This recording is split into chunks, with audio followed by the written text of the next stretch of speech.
السلام عليكم ورحمة الله وبركاته. أهلا بكم حبايبي طلاب الحلوين، طلاب أولى إعدادي، ومعاكم مس رندا حسن، كبير معلمي مادة العلوم.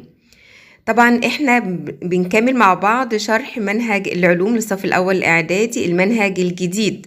النهاردة إن شاء الله هنبدأ مع بعض مع أول قانون، هو قانون السرعة. السرعة زي ما احنا شايفين كده بتساوي المسافة على الزمن. السرعة برمز لها بالرمز V، المسافة D، الزمن T.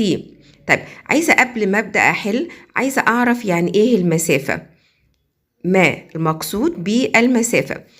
المسافة هي الطول الكلي للمسار الذي يسلكه الجسم أثناء الانتقال من نقطة البداية إلى نقطة النهاية، وهنطبق ده عملي معانا في المسائل. طيب السرعة هي المسافة المقطوعة خلال وحدة الزمن. يعني أنا مثلا لو عايزة سرعة يبقى أنا هقسم مسافة على زمن. طب لو أنا عايزة الزمن يبقى هقسم مسافة على سرعة. طب لو أنا عايزة المسافة يبقى هضرب سرعة في زمن. تعالوا مع بعض كده نشوف أول مسألة ونطبق القانون، وهنبدأ بمسألة بسيطة وناخد المسائل بالتدريج كده حسب صعوبتها. تعالوا نشوف مع بعض أول مسألة. سيارة تتحرك بسرعة معينة لتقطع مسافة قدرها 180 متر في زمن قدره 30 ثانية. احسب سرعة هذه السيارة. طبعا عشان أقدر أحل أي مسألة بمشي ب5 خطوات. أول حاجة بقرأ المسألة، تاني حاجة بلخصها، أكتب القانون الأصلي بتاعي، أتأكد من وحدات القياس إنها مظبوطة، بعد كده أبدأ أفكر إن أنا أحل. تعالوا مع بعض كده نلخص المسألة. بيقول لي سيارة تتحرك بسرعة معينة لقطع مسافة قدرها 180 متر. يبقى أنا عندي هنا المسافة اللي هي دي هتساوي 180 متر في زمن قدره 30 ثانية. يبقى إذا تي هتساوي 30 ثانية. احسب السرعة، يعني عايز في. طبعا عشان أحل أعمل حاجتين، أكتب القانون بالعربي الأول، بعد كده أكتبه بالإنجليش وأعمل المثلث وأكمل الحل بتاعي. القانون الأصلي بتاعي السرعة بتساوي المسافة على الزمن. تمام؟ يبقى إذا V بتساوي D على T، وأعمل المثلث بتاعي. يبقى إذا V بتساوي D على T. هو عايز إيه؟ عايز السرعة. مسألة مباشرة جدا. يبقى أنا عندي السرعة تساوي D على T. دي عندي بكام؟ 180 متر، يبقى 180، وتي كام؟ 30. صفر نطيره مع الصفر يبقى 18 على 3 فيها الستة. وحدة قياس السرعة بتبقى دايما وحدة قياس مسافة على وحدة قياس زمن. جايب لي وحدة قياس المسافة بالمتر والزمن بالثانية، يبقى 6 متر على الثانية. مسألة بسيطة جدا وسهلة، محتاجة بس ان احنا نحفظ القوانين ونطبق القانون. تعالوا نشوف مع بعض المسألة التانية. استغرق طالب زمنا قدره 15 دقيقة للانتقال من منزله إلى المدرسة متحركا بسرعة مقدارها 3 متر على الثانية. خلي بالك الزمن هنا بالدقايق وهنا بالثواني، فلازم وحدات القياس تكون موحدة. احسب المسافة التي قطعها الطالب. طب تعالوا نلخص المسألة الأول بعدين نشوف هنعمل إيه. أول حاجة استغرق الطالب زمنا قدره 15 منت، يعني 15 دقيقة. يبقى إذا تي بتساوي 15 منت للانتقال من منزله إلى المدرسة متحركا بسرعة مقدارها 3 متر على الثانية. يبقى إذا V بتساوي 3 متر على الثانية. عايز المسافة اللي هي دي. طبعا أخد بالي زي ما قلنا الزمن هنا بالدقايق وهنا بالثواني، ما ينفعش، يبقى لازم أحول الزمن إلى ثواني. الدقيقة فيها 60 ثانية، يبقى هضرب الزمن اللي هو 15 منت في كام؟ في 60. يبقى تي هتساوي 15 في 60. ده نحسبها مع بعض على الآلة الحاسبة. هتساوي 900 ثانية.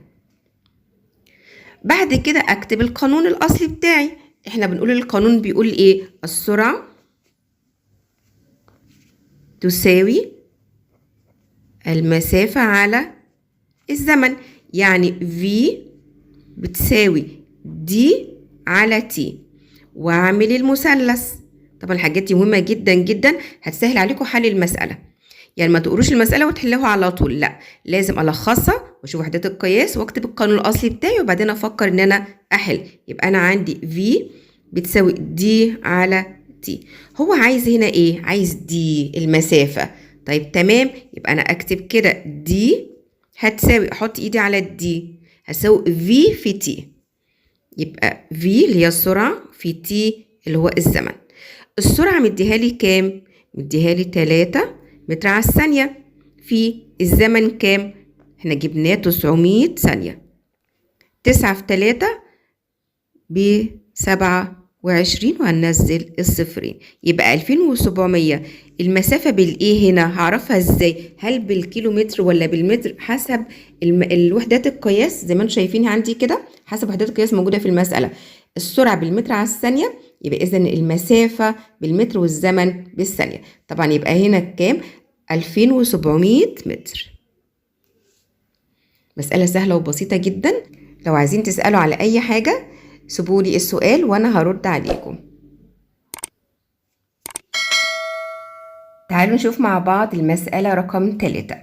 بيقولي الشكل المقابل يوضح المسار الذي سلكه الجسم من النقطة A إلى النقطة F في زمن قدره 3 ثواني. احسب المسافة الكلية، مقدار الإزاحة الحادثة، سرعة الجسم. أنا لازم أبص على الشكل وأفهمه كويس. الجسم راح من A ل B، قطع مسافة كام؟ 7 متر. وبعدين من B ل D قطع مسافة 2 متر. وبعدين من C ل D قطع مسافة 4 متر. ومن D ل E قطع مسافة 3 متر.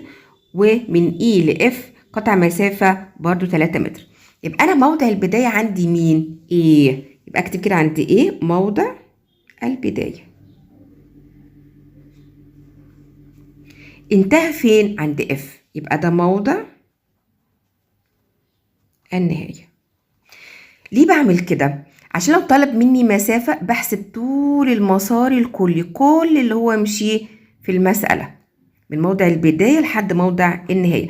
إنما لو طلب مني إزاحة بشوف موضع البداية فين، موضع النهاية فين، أقصر خط مستقيم بينهم هو مقدار الإزاحة اللي أنا هجيبها. يبقى احنا كده لازم نفرق ما بين المسافة والإزاحة. تعالوا بقى نحل مع بعض المسألة.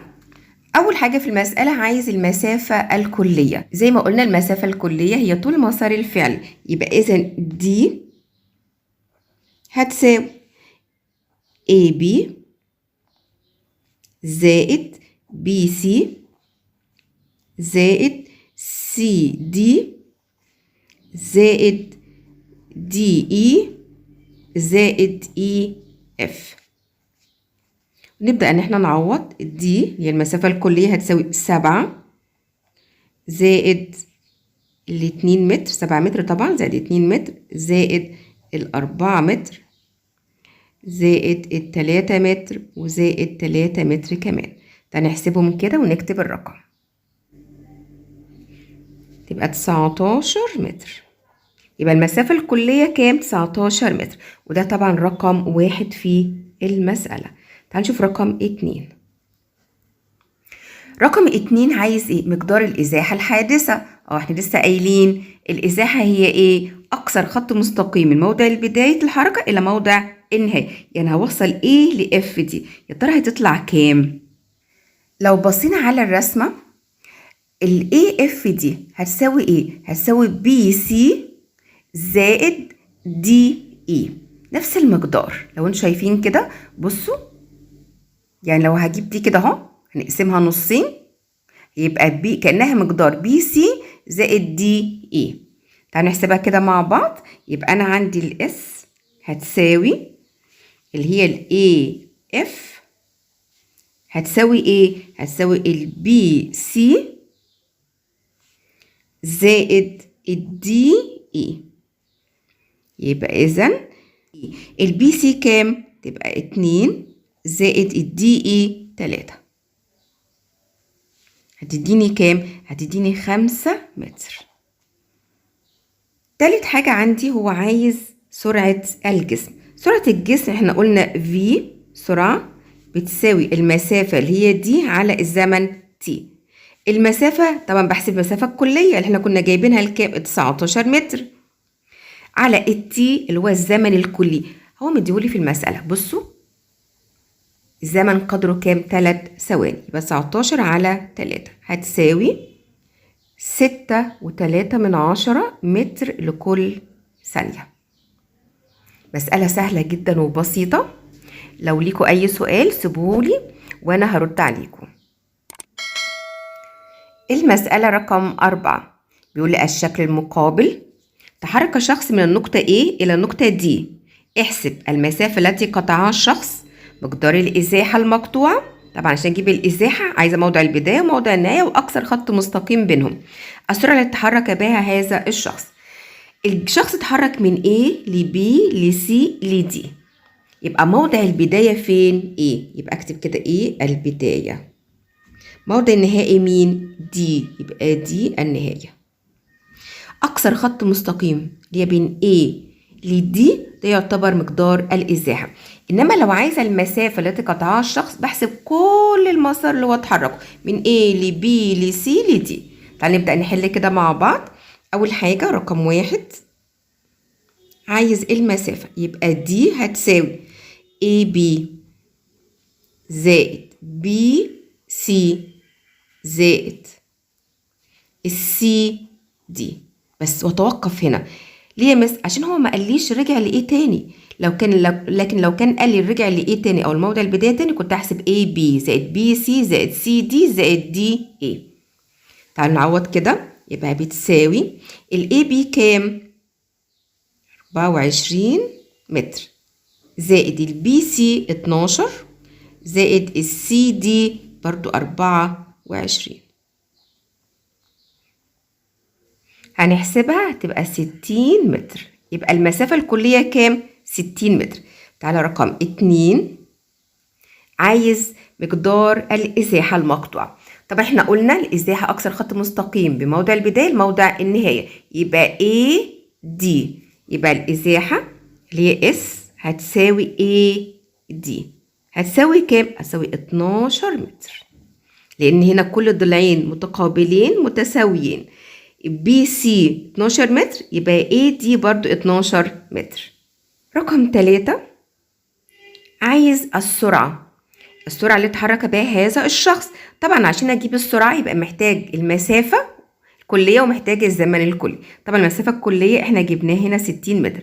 طب عايزة الزمن الكلي بقى، يبقى T هتساوي، هحسب كل الزمن بتاع المسألة هنا 10 ثانية 6 ثانية و14 ثانية، يبقى 10 زائد 6 زائد 14 هيساوي 30 ثانية. بعد كده اكتب القانون الاصلي، V بتساوي D على T هتساوي الدي كام؟ احنا لسه حاسبينها المسافة الكلية 60، الزمن الكلي كام؟ 30، يبقى بتساوي 2 ايه يا مس؟ 2 متر لكل ثانية. يعني معناها أن هذا الشخص يتحرك بحيث يقطع مسافة 2 متر لكل 1 ثانية.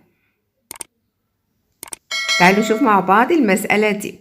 بيقولي في الشكل المقابل: قطعت سيارة رحلتها من النقطة B إلى النقطة T خلال زمن كام؟ 1 ساعة. احسب مقدار السرعة التي تتحرك بها السيارة بوحدة متر على الثانية. طبعا هنا انا هلاحظ ان السيارة اتحركت من B ل Q ل R ل S ل T، يبقى موضع البداية B موضع النهاية T. بس جايب لي وحدات القياس الايه؟ المسافة بالكيلومتر والزمن مديهولي 1 ساعة، يبقى انا السرعة هجيبها بالكيلومتر على الساعة. بعد ما اخلص المسألة خالص ابدأ بقى احول الكيلومترات كيلومتر على الساعة لمتر على الثانية، وهنشوف مع بعض ازاي نقدر ان احنا نعملها. تعالى نحسب مع بعض. طبعا عشان اجيب السرعة عايزة مسافة كلية، يبقى انا عندي دي هتساوي البي كيو، المسافة بتاعت البي كيو زائد الكيو ار زائد الار اس زائد الاس تي. يبقى الدي هتساوي البي كيو مديالي كام؟ 10 كيلو زائد 5 كيلو زائد 10 كيلو تاني زائد 5 كيلو. فنحسبها مع بعض، 10 و10 20 وكمان 10 يبقى 30 كيلو متر. تعالوا بقى نطبق مع بعض قانون السرعة. السرعة V بتساوي D على T، هتساوي الدي كام؟ احنا لسه جايبينها 30 كيلو متر.